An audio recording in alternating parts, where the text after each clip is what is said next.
नमस्कार दोस्तों।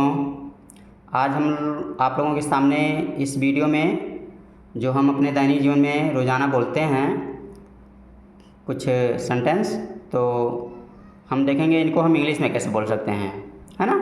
तो चलते हैं और देखते हैं। जैसे है सुप्रभात, तो हम इसे बोल सकते हैं गुड मॉर्निंग, यानी जिसे आप अपने मित्रों से बोलते हैं गुड मॉर्निंग, है ना, यानी सुबह का नमस्ते बोलते हैं, या टीचर से बोलते हैं। फिर है उठ जाओ, तो हम इसे बोल सकते हैं गेट अप। फिर है अपने दांतों को ब्रश करो, तो ब्रश योर टीथ। फिर है अपना मुंह धो लो, तो वॉश योर फेस। सुबह सुबह हम किसी को बोलते हैं ना कि मुंह तो धो लो, तो यानी हम बोल सकते हैं उसे वॉश योर फेस। फिर है जल्दी करो, यानी हरी अप। जैसे मान लीजिए हम स्कूल जाते हैं ना, तो अगर देर होता है तो हम अपने मित्रों को बोलते हैं जल्दी करो, देर हो रहा है ना, सर जी नहीं तो मारेंगे, यानी हम उससे बोल सकते हैं हरी अप, यानी जल्दी करो।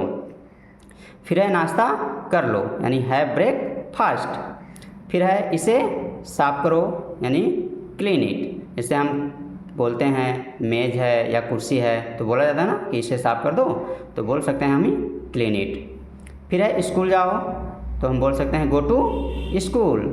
फिर है यहाँ देखो, किसी को हम बोलते हैं यहाँ देखो या फिर इधर देखो, है ना, तो हम बोल सकते हैं लुक हियर, है ना। फिर है वहाँ देखो, तो हम बोल सकते हैं लुक देयर। अगर जैसे मान लीजिए हम यहाँ बोलना है किसी को, किसी का हमें नाम लेना है, जैसे कि राम यहाँ देखो, तो लुक हियर राम। वहाँ देखो राम, तो लुक देयर राम। इस तरह हम बोल सकते हैं। फिर है अपने कपड़े पहनो, तो हम बोल सकते हैं बियर योर क्लॉथ्स। फिर है खुश रहो, यानी बी हैप्पी। जैसे कोई हमसे नमस्ते करता है या प्रणाम करता है, तो हम इंग्लिश में बोल सकते हैं बी हैप्पी, यानी उसे हम जवाब दे सकते हैं इंग्लिश में। फिर है बाय बोलो, यानी बोल सकते हैं से गुड बाय। फिर हिलो मत, यानी किसी को बोला जाता है ना कि जहाँ खड़े हो वहीं खड़े रहो, हिलना मत, तो हम बोल सकते हैं डोंट मूव। फिर है आपका क्या हुआ। जैसे मान लीजिए कोई हमसे गुस्सा हुआ है या मान लीजिए रो रहा है, तो हम उससे बोल सकते हैं व्हाट हैपेंड, यानी क्या हुआ। अब जैसे मान लीजिए वो हम उससे बोले कि क्या हुआ, व्हाट हैपेंड बोले, तो वो हमें अगर जवाब देना चाहता है इंग्लिश में, तो हम कुछ नहीं बोलेगा, तो हम उससे इंग्लिश में बोल सकते हैं नथिंग, यानी कुछ नहीं। फिर है धीरे बोलो, यानी कोई तेज़ बोल रहा है, अगर हम उससे कह रहे हैं कि धीरे बोलो, तो इंग्लिश में हम उससे कैसे बोलेंगे, तो हम बोल सकते हैं स्पीक स्लोली। क्या बोलेंगे, स्पीक स्लोली। अगर धीमे बोलो कहना है, तब फिर हम क्या बोलेंगे, तो हम उसे बोल सकते हैं स्पीक सॉफ्टली। क्या बोलेंगे, स्पीक सॉफ्टली।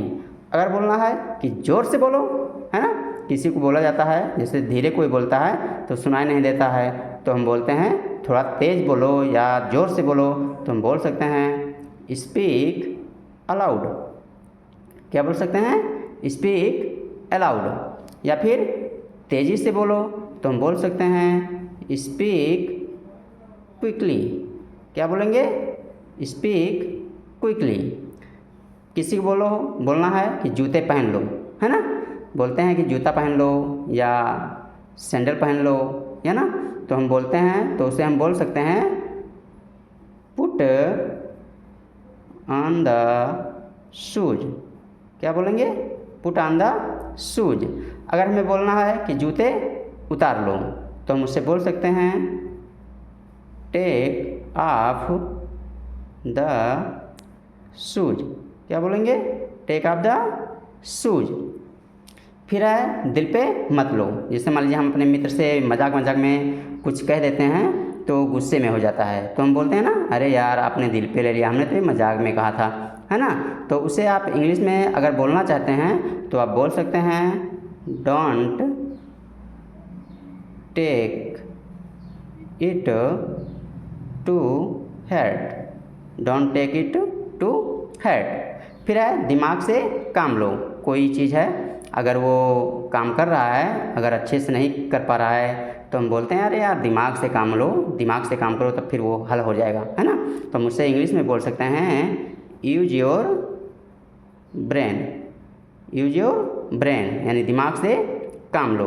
फिर है बहाने मत बनाओ। जैसे मान लीजिए हमें कोई किसी से कुछ मांगना है, किताब मांगना है या कलम मांगना है या कोई अन्य चीज़ें मांगना है, तो आपका दोस्त बहाने बनाने लगता है कि नहीं हमारे पास नहीं है, नहीं देंगे, है ना, घर पे भूल गए हैं या फिर किसी दूसरे को दे दिए हैं। तो उसे हम इंग्लिश में बोल सकते हैं don't make excuse, don't make excuse. फिर है मुझे बताओ, तो हम उसे बोल सकते हैं टेल मी।